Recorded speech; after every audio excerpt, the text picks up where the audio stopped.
Perhaps you're familiar with an American writer by the name of Anne Lamott. Here's something that she says.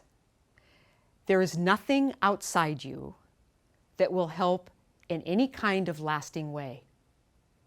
You can't buy, achieve, or date joy. Joy is an inside job, unrelated to fame or fortune. Joy is always a surprise and often a decision. And joy is portable. Joy is a habit. And these days, it can be a radical act. And then another quote from Pope Francis. We become fully human when we become more than human. When we let God bring us beyond ourselves in order to attain the fullest truth of our being. Here we find the source of joy and inspiration. It is the efforts at the core of evangelization. And that comes from Pope Francis, The Joy of the Gospel. So Anne Lamott says that joy is a radical act. Now think about that for a minute. How can joy be a radical act? Radical, we're talking about something foundational, at the core of who we are. And she says it's an inside job. So in other words, nothing out there is what is the source of that inner joy. And Pope Francis says we have to be more than human. In other words, we have to let the essence of the divine that's within us connect with our human self, and from that place move forward, as both Anne Lamott and Pope Francis might say, with joy. So when I was a sophomore in high school and took my first chemistry class, I really wasn't all that interested in the elements of, in the chart and all the things that were a part of the whole introduction to chemistry, we'll say. But the teacher taught us about the medieval concept that we learned was alchemy. Now, perhaps you know what alchemy is.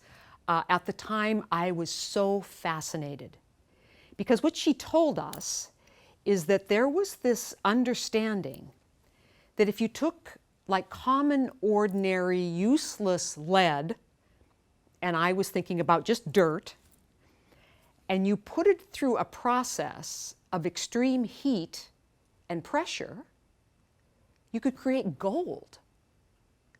Now, she had me there.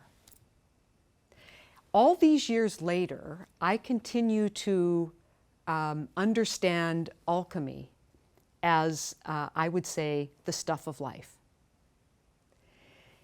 Common, ordinary life experience combined with the anxieties of daily living, heat and pressure.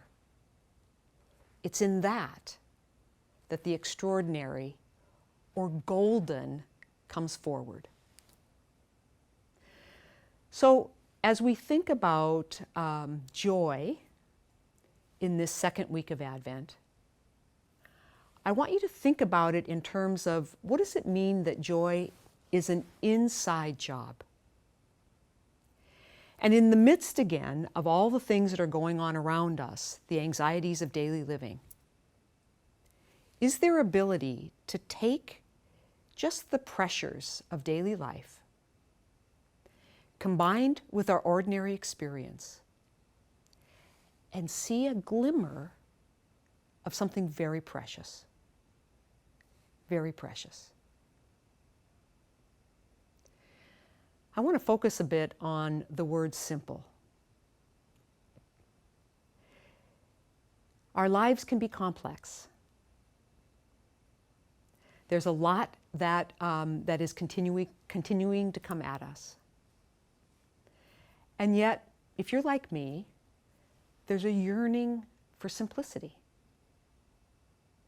And in the midst of the ordinary and the simple, if I'm willing to look inside, if I'm willing to listen a little bit more deeply,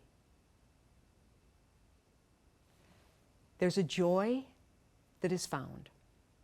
Sometimes it's a surprise.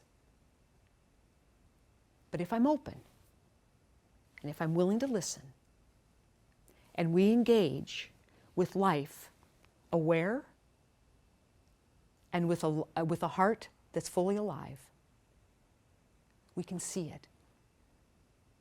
Common, ordinary experience combined with heat and pressure is golden.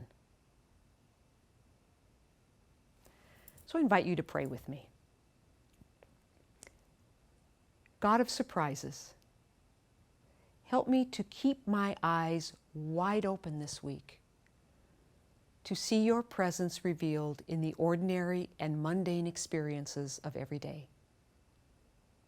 Pique my awareness. Unplug my ears. Stretch my mind. Strengthen my will, so that I may experience your divine hand in every aspect of my life, especially in the simple and the ordinary. Then open my heart and let your love flow through me, offering compassion to a wounded world. Amen.